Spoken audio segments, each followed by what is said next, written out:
Ladies and gentlemen, boys and girls, we proudly present our spectacular show of podcast magic and imagination full of Disney wonder, news, and pop culture.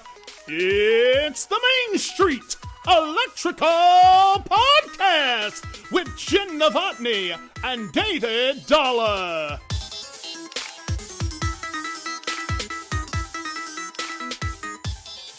Hey, Jen. Hey, Dave. It's the Main Street Electrical Podcast. Welcome to the show, everybody. It's the Main Street Electrical Podcast. I'm David Dollar here with my co-host, Jenn Dave.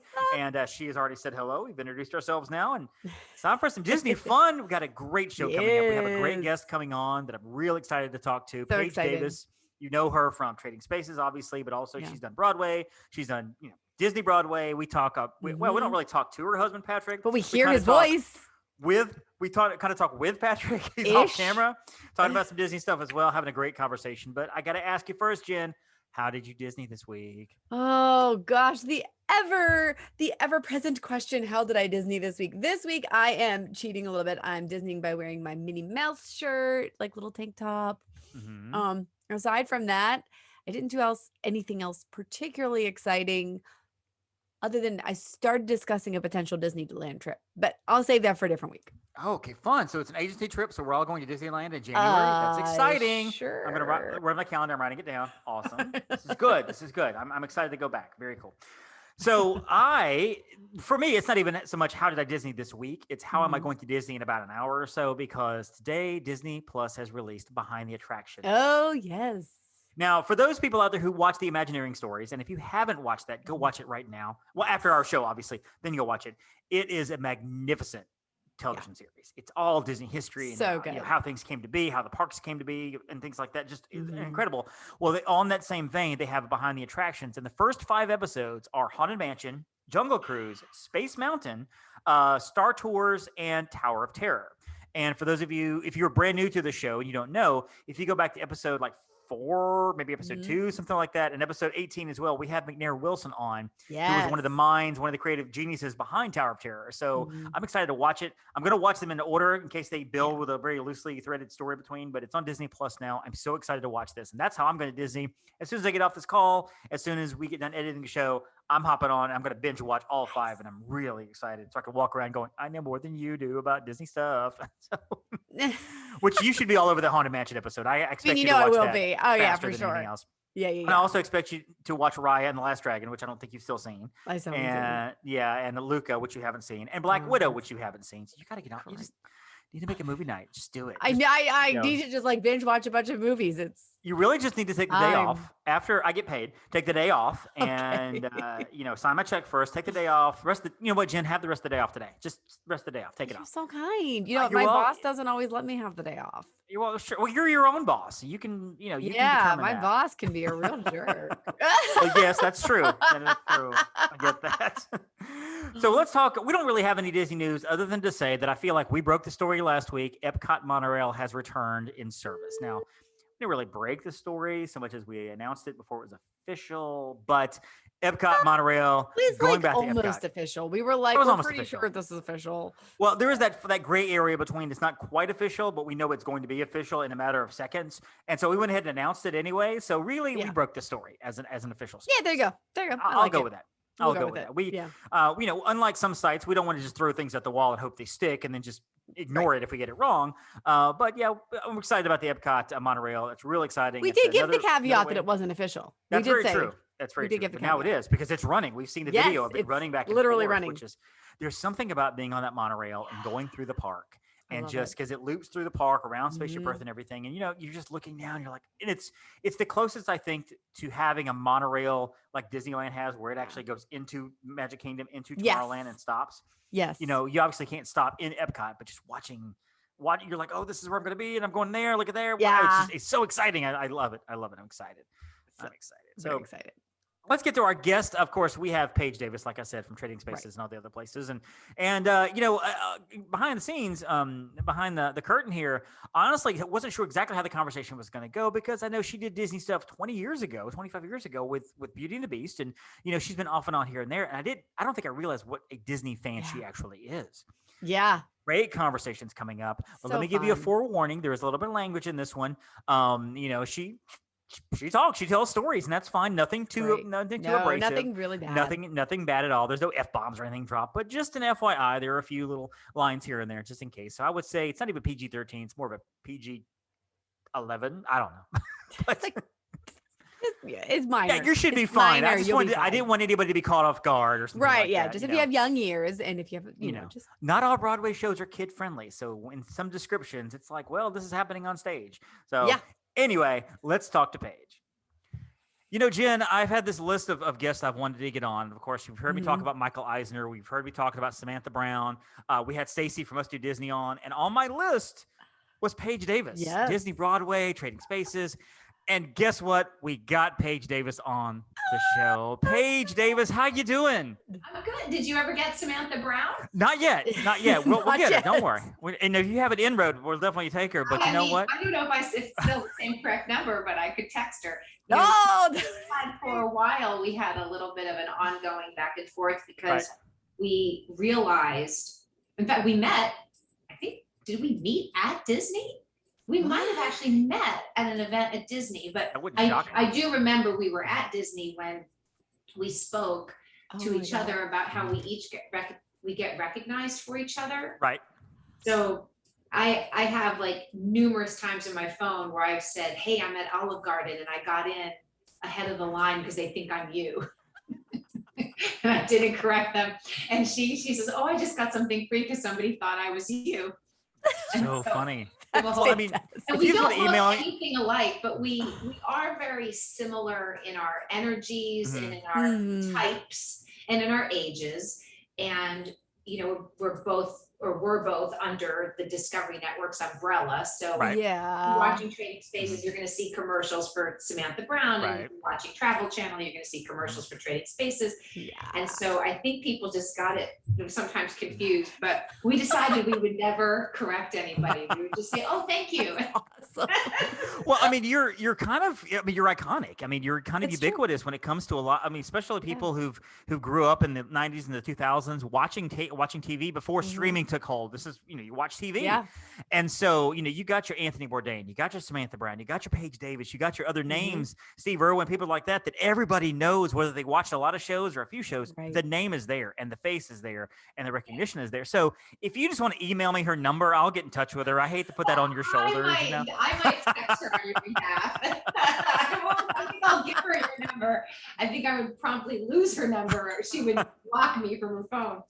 I'm just trying to make it easy on you. So, so we'll ask you the question that we ask every guest that comes on the show right off the top. How did you Disney this week? It's funny. I know how I Disneyed this week, but I'm trying to remember how I got to that. We were watching a YouTube video of the performance of Lion King on the Tonys, the year that it was up for the Tony. Patrick, he's in the other room. Star himself. That's okay. No, we like Patrick too. Why did we look up that Lion King video, Patrick? What brought us to looking up that Lion King video online? I think I might remember. I think he asked, is that the chant at the beginning, the I can't do African.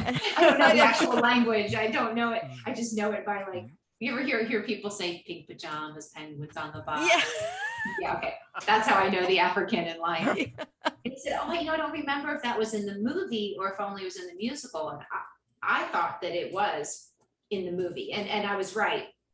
And so we looked up the beginning of the Lion King animated movie, and then that just sent us down the rabbit hole of YouTube, Of course. Right. Watching the opening number of Lion King. First, we watched one out on tour, and then we watched the Tony Award performance, or the Tony performance that they then got the award for. And we're both of us just at the dining room table sobbing, just remembering how visceral that experience was. Right. Just all of it. I mean, from the giraffes to the, coming on stage for the first time, and the cheetah and the elephant coming down the aisle. I mean, just too much. And of course, watch in the Tony performance, you watch the entire audience just agog, Right. aghast, not aghast. They're not mortified, but they're like so shocked and surprised and in awe, an absolute awe.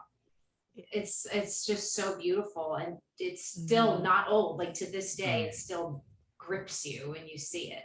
Right. I think that's one of the reasons I love the Finding Nemo the musical in Disney and Animal Kingdom, is because they have the same sort of puppetry they have in The Lion King. And of course, at that time, it was revolutionary. Nobody had ever seen that kind of thing done in a large scale. And unfortunately, I have not been able to see Beauty and the Beast. I've had tickets for it twice, and both times I was unable to go.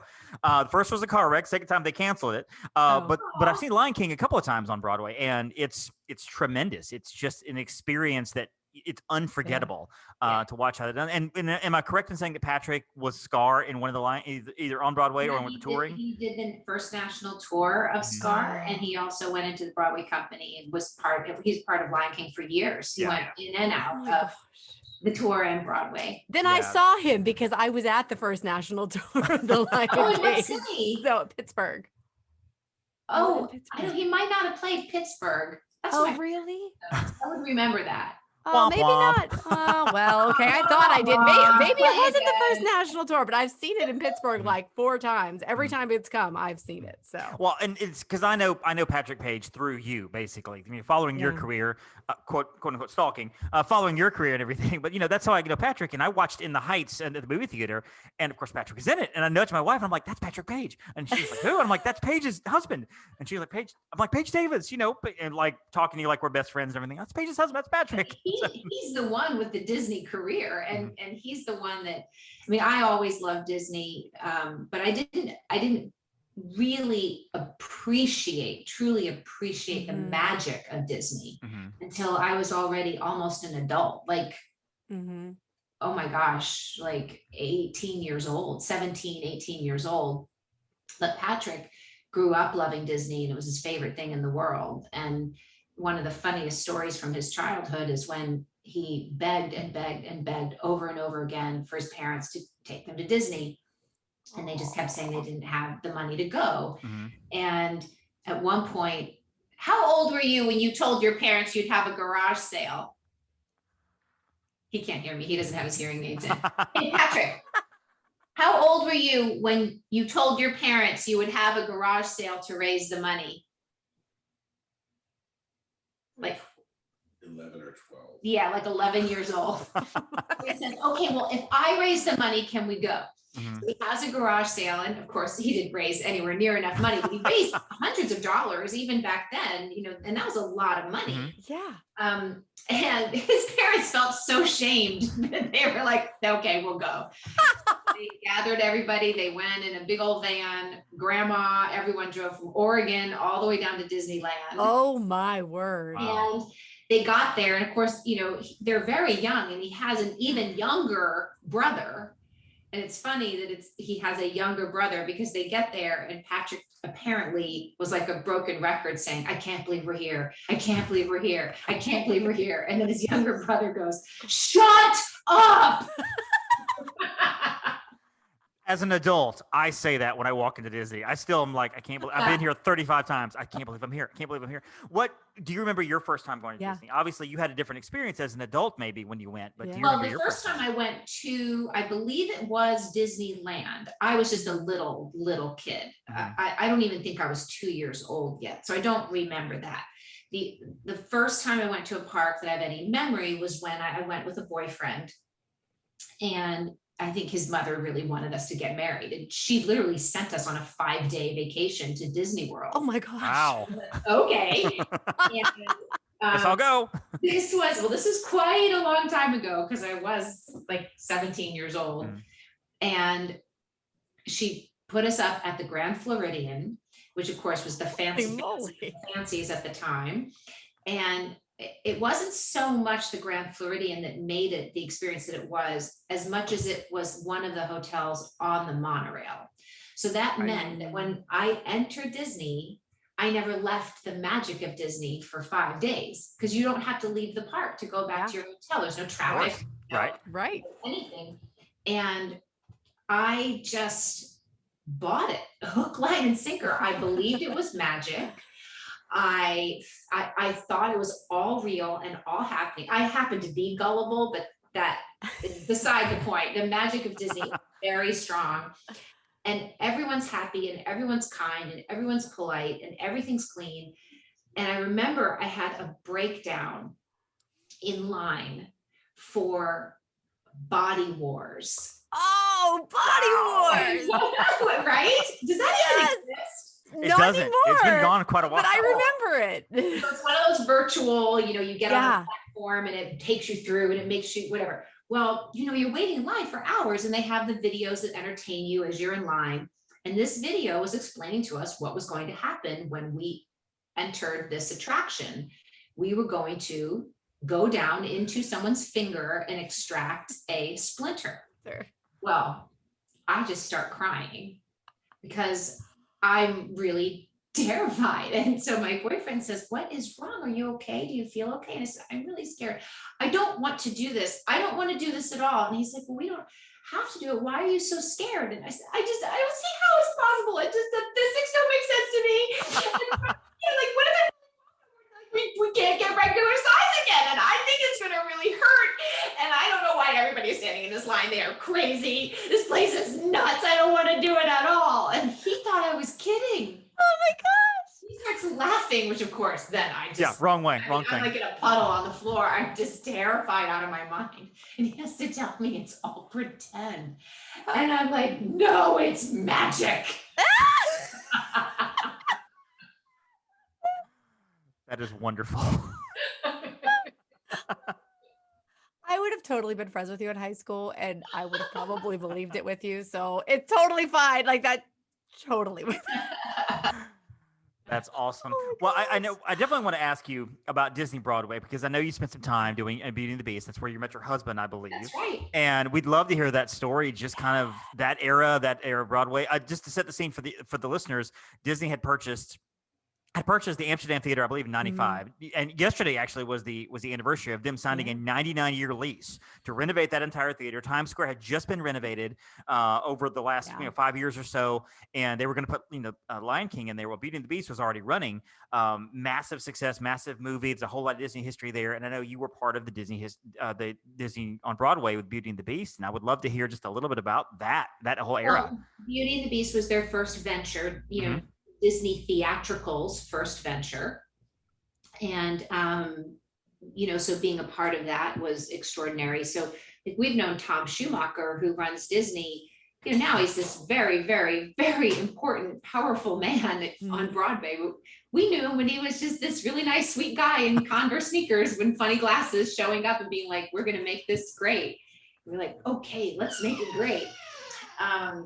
He's a really, really wonderful, nice person. He's been so loyal to Patrick over the years because, of course, Patrick went on to not only do Lumiere on tour, which he did, but then also he did it on Broadway for many years when the part became available. And then, of course, he went into Scar or into Lion King as Scar on tour and on Broadway. So he's got quite a history with Disney, and he's done a bunch of other little things for them too. So yeah, I mean, that was, the thing about that tour is I did meet Patrick on the road.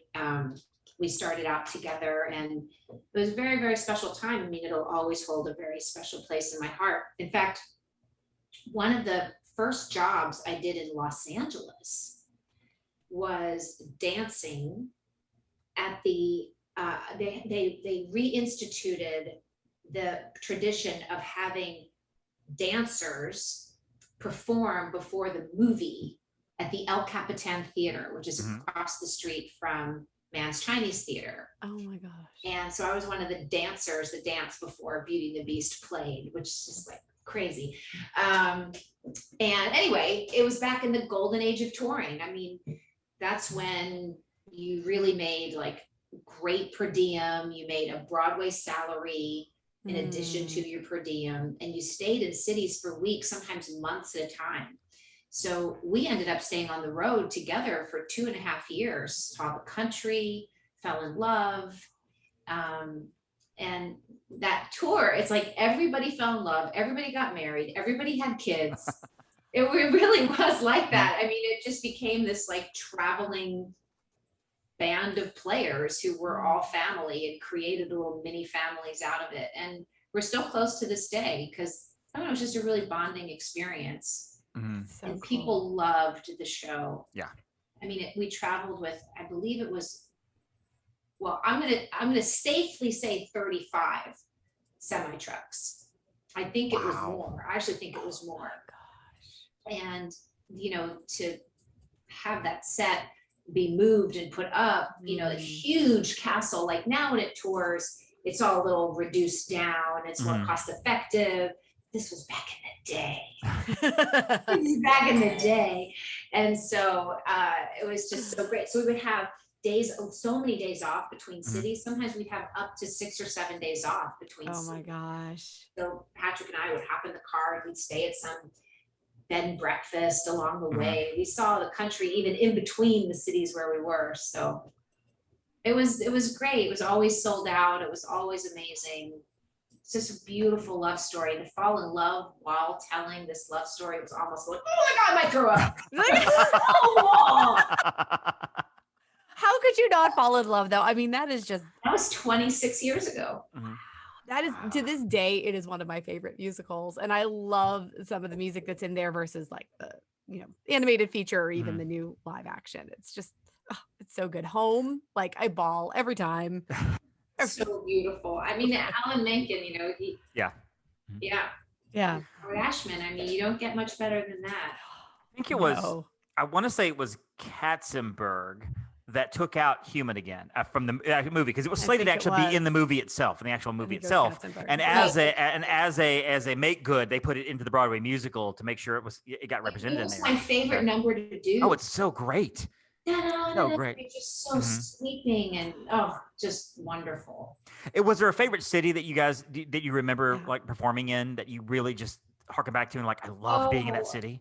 I don't know if I remember the audiences well enough to know in terms of like performing in a city. I mean, I will always say Minneapolis because it was the first city on the tour. We did, we rehearsed in New York, but we teched in Minneapolis, and that we opened in Minneapolis. And that is where Patrick and I really started falling in love. The 6 months of winter in Minneapolis is when we were there. And our first date was together. We weren't even a couple yet, but we now call it our first date. We together went to Eddie Bauer to buy parkas because we were going to die. We were going to freeze to death. And we still have those parkas to this day. They're matching. Mine's red, his is green. And we still wear them. They'll keep you could be in a t-shirt in 40 below and you will still be toasty warm. Wow. So I love Minneapolis. I love the Cherry Spoon Bridge is there. I love Klaus Oldenburg as an artist. And so that art piece is there. And love Chicago. Wow. It was great. We were 6 months in Chicago over Christmas time. Wow. Oh my gosh. Magnificent. It really, it rivals New York even. It's so beautiful and perfect and wonderful. And because we were there for so long, we were in a corporate apartment as opposed to just like in a hotel. So that was like the first time I really had like Christmas where I did Christmas, because I grew up Jewish. And so his parents were coming to visit us for Christmas. And he said, since my parents are coming here, they're actually coming to our home for Christmas. Can we put up a Christmas tree? And I was like, and I was like, oh, okay, So we did it, and we decorated it very Hanukkah looking. It was like all teal and purple, and in fact, we went around and we stole everybody's opening night flowers, and we hung them and dried them. So kind of had this almost like Victorian look, because we dried roses and everything throughout. And then I made this huge dinner, and I bought presents for everybody as parents and everything. And I had a surprise for Patrick that I had, again, one of the cast members' kids Mhm. out on the road. He came down dressed as an elf and delivered the present that morning. Oh, so cute. The whole thing. And Patrick goes, wow, I never had Christmas till I had a Jewish girlfriend. And I just went cuckoo for Cocoa Puffs crazy. I'm like, this is so much fun. It was really, really great. I love that idea about the dried flowers. I don't know. That just struck me. That's a great idea. Well, Jim, when you're an opening out of a Broadway show, you just go around and collect the flowers, and you're good. Yeah. Yeah, there you go. I mean, I don't know when I'll be on opening on a Broadway show. I kind of feel like that time has passed, but Well, you know. Well, Jen's Paige. I'll tell you, Jen's the talented of the two when it comes to the arts because she's the singer, she's the dancer, she's the one that does all that stuff. So she recognizes the music and she recognizes all the shows and like I've seen a lot of Broadway stuff just here in my hometown of Birmingham. But it's smaller productions, so when things come through, they don't have the huge, massive theaters that some shows do. But Jenn can talk all about the songs and the Broadway and the music, and so that's how you guys can definitely relate. That was my world for so long. So I, especially in like the 90s and stuff, 90s and early 2000s. So let's jump a little bit to. I want to talk a little bit about Trading Spaces, and I know it's not necessarily Disney, but we've got you on the show, so we have to talk about it. How I don't know what there is to talk about. How do you transition lived, from it died, it got revived, and Right.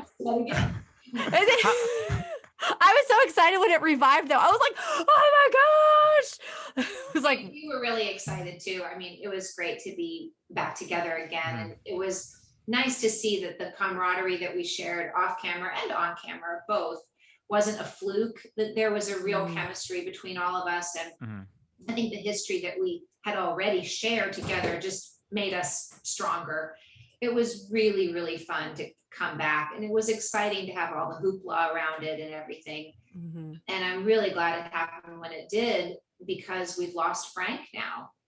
oh, that's right. So it's really, really sad. It was a shock to all of us. In fact, when we were working on the reboot, he seemed healthier, more fit than he'd ever had. He was always so overweight and he smoked like a chimney. And you just thought, Frank, what are you doing? You're not going to last long for this world, Oh, Paigey, I'm fine. And, and then he finally got really fit. And it was something with his heart, but. Yeah. Well, how did Trading Spaces come about to begin with? How did you land that, or how did they find you? How did you switch over? It was really a fluke. One of my best friends worked at Banyan Productions, who produced Trading Spaces for TLC, and she did not work on Trading Spaces. She worked on Makeover Story and A Wedding Story. And later, actually produced mine and Patrick's episode of A Wedding Story, which they did when I became the host of Trading Spaces, and they knew I was engaged. They were like, "Well, we're doing your wedding story," and you're like, "Okay." Cross promotion, no brainer. So we have like the best 23-minute wedding video of all time. It's a television show. It's incredible. So she had said to them, I know this perfect girl, and she called screaming into my answering machine. There's the show, and they're auditioning for a new host, and you're perfect for it. And I called her back and I said, I have never done TV. I've never hosted anything, and I don't have a background in interior design. So how am I perfect for this show? And she said, I just know it. And she really pushed. I could not get an audition to save my life. And she just kept begging them to see me. And they just kept saying no, because I didn't have a resume to reflect that. Yeah. So I ended up, I don't even know why. I think because to get her off my back, honestly, because I don't think I knew I wanted it or cared. Nothing like this existed. Trading Spaces was a very new type of television. Right. Reality, especially, reality as we know it today didn't even exist. And even home improvement television was very dry. It was like real literal how-to shows with literal experts like Bob Villa or whatever. This old house. Yeah. Yeah. And so that one. Having a host that's just like, hey, welcome, let's have some fun. Like that, not even really that existed. Hosts didn't even exist unless you were a game show host, right? Or a talk show host. so it was all new, and all I knew was I trained my whole life to be a dancer, a singer, or an actress, in musical theater. And this Right. job would not allow me to dance, sing, or act. So why would I do it? But she just kept pushing me and pushing me. So eventually I called the head of TLC. Oh my gosh. And I don't even know. I got the voicemail. I didn't get her. It patched me through to her voicemail. And I said, hi, my name, and I understand that my resume does not reflect television experience, but please understand I have 17 years of experience in the business. And I actually think that my, training in improv and my background in theater is really ideally suited to what I'm understanding is an unscripted show. I would just like a chance to be seen. And so then my agent was like, I don't know what happened, but you can go down to Philadelphia. They'll see you at the end if there's time. So I went to Philly, and I just waited and waited and waited. I waited all day. And the executive producer from the production company said that we were out of time. But the executive producer from TLC, not the woman I called, but somebody else, said, I really want to see her. And he made them, they started packing up the equipment. He made them unpack and set up again to see me. He just had a hunch. That was like, that's literally like the meant to be. Like, you can't. That's crazy. Oh my gosh. Well, it's funny because Trading Spaces is one of those programs, and I'm an avid movie watcher, and I grew up with television. And again, this is even before streaming became prevalent, which is how we watch movies and TV, honestly, now. Yeah. But when I mentioned earlier about like yourself and Samantha Brown and whatever, you've like Mark Summers from Double Dare and Paige Davis from Trading Spaces, and there are certain shows and certain characters and certain names that are part of my personal like entertainment history. Like that is my Hall of Fame, because I watch these shows and I watch them religiously all the time. And I remember when Trading Spaces came out, and actually you came to Mountain Brook, Alabama, which was it's very close to where I live. And that was a big to do around here. Trading Spaces is coming to town. Oh my gosh. And everybody's freaking out about Trading Spaces. And, and of course I remember the bad ones. I remember the hay on the wall. And I remember the yarn. Oh my gosh. I remember that one. Yarn. There was didn't Vern did something with yarn, like big balls of yarn, I believe. Yes. And I remember those. And like, honestly, I remember the only episodes I didn't like watching were the ones where you hosted they hated it episodes, because those made me so uncomfortable. I mean, it was good TV, but it's like, I'm just watching these people and cringe. I'm like, no, don't do that. No, I don't like them being upset. No, don't be mad at Paige. She didn't do anything. Well, the reason why you remember those as well as you do is because they were so rare. Yeah. So they stand out. We shot anywhere from 60 to 75 episodes a season, including specials and everything. Wow. And it ran for 8 years initially. Oh my gosh. That's a lot. That's a lot of houses. That's a lot of houses. 2 rooms per episode. So it's just literally hundreds of rooms. And there was maybe, I don't know, 20 to 30. I hate it. Yeah. And so they stick in your mind. Yeah. I remember them vividly. To the best of my knowledge, I still say this is true. I think it's true. I haven't been told otherwise. I know it was true for a long time. There's only one episode that actually ended a friendship. Like even the most famous negative reveal of all time was the woman who everybody calls Crying Pam about the fireplace. Oh, I remember her. So that's the one, she was the most upset. It's the most infamous episode of the whole series. But there's another one, a woman named Jessie, who just didn't want brown. And she opened her eyes and she saw brown and she flew off the handle. And it's weird in the episode because it kind of looks like she's smiling, but I've come to learn that was nervous laughter. Right. She was really angry. She really did try to choke her neighbor. Like it was like the Jerry Springer show. Oh my God. And I'm thinking, are they acting this out? Like we had become more famous at that point. Like the show was really popular and most everybody had at least heard of it. And so I thought, are they trying to like be something or whatever? I was like, nope, she was really angry and she never spoke to them again. Oh my gosh. And It's- the best of my knowledge, that's the only time that's ever happened. Usually, even if the neighbors don't like it, they'll say, "Oh, it's not your fault. We signed up." And right. the neighbors say, "We'll help you put it back. We'll fix it." You know. That's crazy. Oh my gosh. I would never, I mean, it's paint, basically. I mean, it can be undone.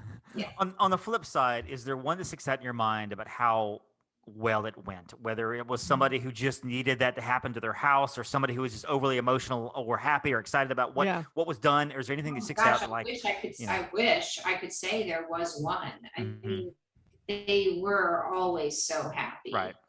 And here's the other thing I can tell you is that even the people, look, there's the negative reveals that we really, really remember, but there's quite a few like meh reveals, like, I mean, I don't want to hate it, but I'm probably going to change it, kind of thing. Right. It's not me. I heard that a lot, which is fine. I mean, the whole point is to get something that's unexpected and that you would never do on your own, to try it out, see if you might like it. Yeah. That happened a lot. People who thought they didn't like it when the cameras were rolling, and then literally 90 minutes later, when we're packed up and saying goodbye, they love it. They just had to get used to it. But on camera, it looks like they're just sort of like, but they actually loved it when it was all said and done. Yeah, it was definitely a water cooler show. It's something that people would ask each other. Did you see that episode? Oh my gosh, yes, it was crazy. Was that the one with Vern? Yes, it was fantastic. Or oh my god, he was one of my favorites. Did you see what Lori did? Oh, it was ridiculous. I mean, yeah, we would sit there, and my wife and I, or a girlfriend at the time, would watch the shows together and critique it and be like, I would never do. Oh, I love that. That's and that's what everybody did. And of course, you're bouncing around doing different things. Yeah. Before, and you're seeing both perspectives, which I think is interesting because you're seeing what both houses are doing, and I don't know that anybody else is seeing that. Like nobody. The Carpenters are. Right. The Oh, Carpenters right, are, but you're seeing both perspectives, and in your mind, you have to be thinking, oh, they're going to love this, or that's an interesting decision. I'm not sure that's going to happen. I was always stop guessing because the neighbors would have me so convinced that they were going to hate it, and they'd open their eyes and love it. Or I would think to myself, oh, nobody would not love this. It's perfect. And they'd open their eyes and be upset. So, you just never know what people associate with things. Home is very intimate, and change is very scary, and it's hard to adjust to, especially like that. Yeah. And especially, after 2 days of very hard manual labor, it's hard work. The neighbors were really doing the work. We did have a few production assistants, but everybody was working their asses off. And I bet almost every day one was an all-nighter. Because the time limit was real. It was all real. They really had to finish at 4. It wasn't even 2 full days. They had to finish at 4 o'clock on day 2 was time's up. And it was a lot. And considering especially how much work it was, what I was going to say is the thing I'm most proud about of the show is that, except for Angry Jessie, who didn't like Brown, there's nobody who participated in Trading Spaces who didn't have a great time, even if they were disappointed in their room at the end.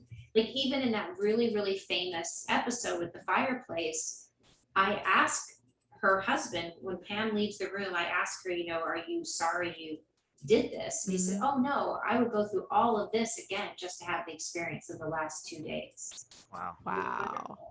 I think it was a real testament to our designers, regardless of their personality on camera. They were all really, really nice and kind and loving, hardworking. They didn't ask neighbors to do anything they wouldn't do themselves and wasn't doing right alongside them. And our crew, who were the nicest, kindest, funniest, most chill, amazing group of people. All our producers, cameramen, everybody. It seemed like a great time. It really did. Yeah, we picked up local crew, and they were all like, are you sure you don't need someone to travel with you? Like, this is the best show I've ever worked on. And I took a lot of responsibility for that. It was important to me to set a tone, and I was really proud of us as a group, regardless of how we were destroying homes across America. Well, I think that came across because honestly, like we all, I don't know, I kind of felt like, oh, that's Paige. Like you kind of felt like we knew you, and I'm like, you Yeah. exuded that confidence and that wonderful energy. And in fact, my sister begged my parents, like, can I please have them redo my room? Can we please switch with the neighbors over there? She begged. My mom was like, no. My mom's a little OCD, so I have people write me saying that they just do it on their own. There's this one family who they've got 2 girls and 2 boys, and they switched and they filmed it all just like oh it my was god. Paige's episode. And the kids didn't see their rooms. The mom helped the boys and the dad helped the girls. And they sent it all to me, and I keep in touch with them to this day. I'm like, That's so "Oh, cute. this is the funnest family ever." Well, see, Jen, my experience is different because a lot of my guy friends are doofuses, and I wouldn't trust them to redecorate like anything. Oh in no, my they house. would try to make you hate it. There's That's no the problem. Yeah, exactly. They're like, oh, you did the My Little Pony theme in my bedroom. That's awesome. What? So yeah, we wouldn't. What Doug did to his brother, we had that special episode where we went to his family farm where he grew up. And there was the house that he grew up in with his parents. And then there was another house that was built for his brother it was on either sides of the field.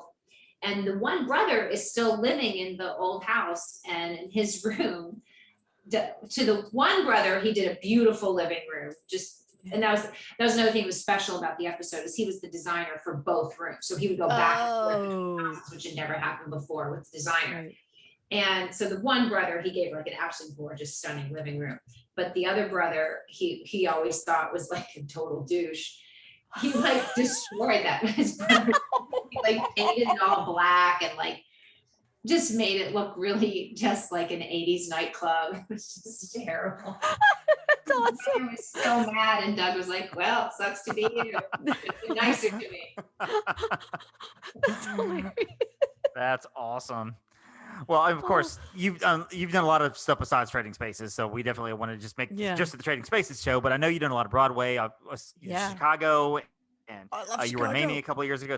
Yeah, you were Roxy, is that correct? In Chicago? Yeah, I did Roxy in Chicago. I mean, oh my goodness, I did the national tour. I did the Portugal production. I did the Broadway production. I would love that. I would love to have seen that. It was wonderful. It was great. Chicago on Broadway was one of the more fun shows that I've ever seen. It's so much fun, so energetic, and just the cell block tango is one of my favorites. It's satirical. It's of course, cell block tango is hilarious. I love that song. It's so great. I mean, it's just a perfect musical. And as it is performed now in its current rendition from the 1996 revival, that it's become ubiquitous now. The all black, the band on the stage with you, the chairs. When it was originally done in 1975, it was done with full sets and costume changes, and like your typical musical would be. So this was all unique, very different for Broadway, especially in 1996. Absolutely. It really transformed how we can see storytelling. And even in a big musical, it can be simplistic and streamlined and better. Really, it was magnificent. Perfection. Is there a show that you wish you could be a part of or have been a part of, small part, big part, whatever, that you were never able to? I've got my list. Sure, I've got my list. I always wanted to do Cassie in a chorus line. I couldn't do that now. I'm far too injured, and I can't dance. I'm a shadow of myself as a dancer anymore, just from injuries and age. But I did get to do Val in a regional production of a chorus line. That's the Tits and Ass Girl. Yeah. Free. And I still sing that for, events and different things all over. It's a great song. It's such a good song. It's such a good song. It is. So, and it's funny because, you want to be Cassie. And I'm like, oh no, I have the better part. I'm good. I'm fine. I'll take this and run with it. It's wonderful. I'd still like to do Victor Victoria. I did not know I wanted to do Maine. But that was a regional production of Maine, outside of Boston, which is where I am now. I'm in a Boston apartment because Patrick's working on a film up here, actually. Nice. So we're here for a while. But I really want to do Victor Victoria. And then there are a lot of dramas I want to do. I really want to do Cat on a Hot Tin Roof. I really want to do Little Foxes. A lot of people don't know that side of me because it's not what I'm usually hired Right. for. Yeah. I'm actually much better at dramatic work than I am at comedy. Much better. I read the screenplay for Little Foxes this year. I love reading like scripts, like play scripts and stuff. And I actually read the script for Little Foxes, which now you've said it, I'm like, I could see Paige Davis in that. That would be fun. I played Regina in class, Mhm. and the class was like, "Oh shit!" I don't know if I can say on the podcast. It's okay. They were like, "That's not you," and I'm like, "It is me, just not the side of me you see that often, or that I see that often." Right. But yeah, But as an actress, that's fun, I think, to play something that you don't, but and even just as an you know, amateur. I'm what you too get to old do. now to play Sally Bowles too, I think. I mean, I probably could still play it because I look younger.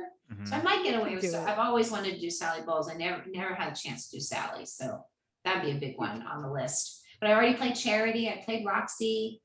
I mean, those are the two real biggies. And I'm satisfied with that. I'm Playing good. Roxy is like goals. I know, right? Hashtag goals. Hashtag goals. Well, Jen, same question for you. What show would you love to be a part of? Like, what show, if you could be a part, any part, in any show, musical, or theatrical, or dramatic, or whatever? I have an answer ready. What would your in my wildest dreams, I've got two. I'd be Belle.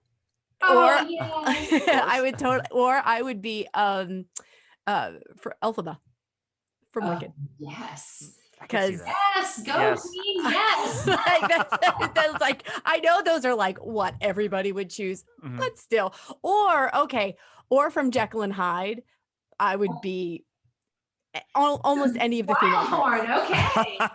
Any of the parts from Jekyll and Hyde. That musical is disturbing and the music is freaking amazing. Oh my gosh, I love it. That's great. I mean, you'd be perfect for that role, Jen. Jekyll and Hyde. But, wait. I'm just. I worked with Bob Cuccioli. Did you? In Pittsburgh at the CLO. He was my captain when I played Maria. Oh my gosh. I love that. Really good kiss. I had 3 kisses with him in the show, and I used to count them down. I'd be like, "Oh, there's one, and 2 more." Well, I mean, if it happens to make the job easier. I mean, the director told us to. Yeah, you're just just following directions. You just had to do it. Being a good actress. Hilarious. I would be a part of the cast of The Boys Next Door. It's my favorite play. I love The Boys Next Door. Or the guy who runs across the stage with the trash can lids and Stomp. That guy. I am not musically inclined, but when he slides across that stage with those trash can lids and jump, oh my goodness, great! And I've interviewed and talked to the guys on Stomp, and they've talked about the broken fingers and the broken toes, Oh yeah, and like how much injuries they have like every night, and I'm like, worth it. All worth it. How could you not? I love That looks Stomp. painful. Stomp is so incredible. So all right. So and as we kind of wind down here, we'll kind of bring it back around. Let's talk a little travel. Favorite places to travel. Where do you love to travel? Where do you love to get away, to vacation, to go to? Right before the pandemic happened, Patrick and I were able to take an incredible. Well, first of all, we would always choose to go to Disney World. That's just hands down. Good Disney answer. Northern Vegas, the 2 sides of the coin. We are both sides of those coins, that coin, and we love that. We love it both. But that's just your go-to. Right. Well, if you ever need a travel agent. But I'm just saying. But we just had a wonderful experience when Patrick is in Hadestown on Broadway. He plays Hades in Hadestown. Nice. Yeah. So of course not right now. Right.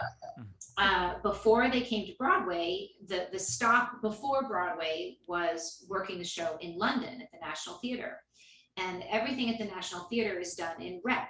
So there were many times in London where he would have like 2 weeks off, like 4 days off, 6 days off.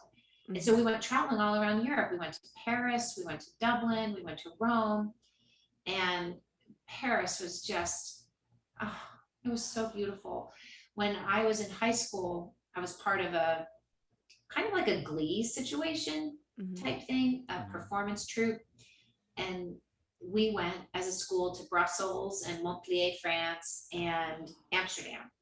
And we were driving through Paris, And they weren't going to stop. They said we were running late. And I said, you've got a busload of high school kids who could go see Cathedral of Notre Dame, the Eiffel Tower, like all these things, the Louvre. How are you not going to stop? So I begged them, and they stopped for 3 hours. And I chose to go see the Cathedral of Notre Dame. And I didn't get to see anything else while I was there.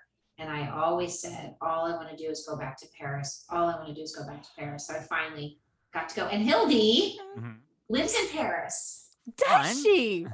Yes. She's not married to him anymore, but she married a Frenchman. Her sister married a Frenchman, and she met this man at the wedding, and they fell in love. Etienne, and he was a lovely gentleman. It didn't work out, but she still lives in Paris, because if you've lived there, why would you leave? Right. Oh my gosh. Showed us everything. She was the most wonderful tour guide. She took us everywhere. It was magical, to have that inside look. And Paris is magical. It is so magical. Amazing. I love it there. So I really want to go to Florence. I really want to go to Prague. I really want to go to Buenos Aires. I really want to go to Barcelona. I really want to go to Iceland. Oh, that's a bunch of good ones. Florence, I highly recommend. Oh, I'm so jealous. Highly recommend. So great. It's up there with Paris for me. I would go back to Florence in like 2 seconds. That seems right. Oh my gosh. And the food. Yeah, the food would bring me there. It's the food for me. I love the sights and scenery, but give me something good to eat, please. It was beautiful to walk And the around. shopping. Sure. Yeah. It's fine. So Patrick is there. You guys are there in Boston working. He's working on the film. What are you working on now? What's next for you? What's coming up for you? Or are you just kind of laid back and hanging out? I don't have any shows coming up now. I was just on $100,000 Pyramid. Oh, fun. really? Okay. I lost both games. Spoiler alert. My celebrity partner was, we're not partner. We never played together. Right. We played opposite the two people. It was Rosie, and she was wonderful. Oh. And no, right now I'm working out, trying to come back from this COVID body. And aren't we all? Everybody. Working with a organization called Our Place, which has a subset called the Living Room, which is like a drop-in hangout place for kids going through recovery, substance abuse, alcohol abuse, primarily Orthodox, observant, Jewish young adults and teenagers going through recovery. I am not an observant Jew, but I come from said stock, so I understand that world. Yeah. And although I am not a recovering substance abuse person, Patrick is recovering from alcohol and addictions. And I have found my way into Al-Anon, which is the support group for family, friends, and loved ones who are, it's a cut up word. I mean, instead of Alcoholics Anonymous, it's called Al-Anon. And it doesn't mean a shorter version of AA. It's a support group for those who have family and friends going through that. And we use the same exact 12 steps. So we say we're also in recovery, and we do the same 12 steps that AA does, OA does, NA does, all of the 12-step programs, and Al-Anon does it. So I am, although not an addict, I am familiar with the 12 steps. So with that information and with my background, I'm taking a very small group of people from Our Place in the living room and teaching them how to give speeches about their experience and how to, say, if they were called upon to speak at a donor dinner, if they were called upon to speak at a yeshiva or high school, how could they frame their speech? Who are they talking to? Why? What do they need them to understand? What's their message through the mess? Right. How will they know it's understood? That's amazing. So I'm in the middle of a huge 12-week program working with these. Oh, I love that. That's so important too. That's so important. It's been wild. That's These kids have wild lives, and Yeah. it's been really fascinating. I'm so honored. They just so willingly vomited their stories to me. They met me once in person. We're doing all the rest of it privately via Zoom. And they've just been so open, just so forthcoming, which is then to like pare that all down to a usable speech is my job. But Right. I really appreciate their vulnerability and their honesty. Yeah. It's just been I'm just very honored. That's been a very great- Listen, powerful. For the listeners out there, if you visit the show notes, we'll Yeah. make sure we'll put a link to this organization so people can click on Absolutely. it and read more about it online and everything to make sure that people can follow up. We'd love that. Yeah, we would. Paige, this has been wonderful. I have loved chatting with you here. This has been so great. Where can people follow you, find you online on the gram and anywhere else? Real Paige Davis. Perfect. All right. Facebook, Instagram, Twitter. I don't do Twitter so much, but I don't either. I'm on Facebook. I'm really more on Instagram, and then I share it. Yeah. Well, and I follow I see I that. follow you on Instagram, so I've seen a lot of your workout stories, and I've also seen you talk about Patrick and his kind of his struggles and his overcoming, and which fantastic for him. I think that's amazing. Yeah. So give him a great big good job, attaboy from us. We love that. Celebrated 13 months. Yeah.